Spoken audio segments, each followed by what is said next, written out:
আপন বোনের সম্পদ আটকাইলেন কেন? আপন ফুফুর সম্পদ রেখে দিলেন কেন? বাপ মরে গেছে আজকে 12 বছর, তো সম্পদ দেন না কেন? আইলেই বে বে করে পিশাচের মতো, ছোট লোকের মতো, কম জাতের মতো বোনের ফিরায় দেয়। নিবাগা আর আইতা না, বোন বাগিনা লই আর আইতা না, নিবাগা একবারে। হ্যাঁ, ভাই বোনের পরিচয় আর রাখতে না।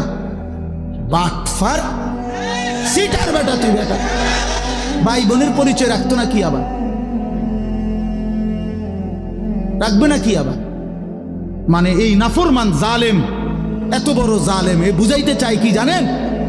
এই জালেমে বলতে চায় গ্রামের 14 গোষ্ঠী সব মানুষ খাইতে হইলে আমার ঘরে এমনি খাইতে পারবে, কিন্তু আপন বোন বাগিনা যদি দুগা ভাত খাইতে হয় জমি দিয়ে খাইতে হবে। তুমি বেটা নিকৃষ্ট জালেম বেটা।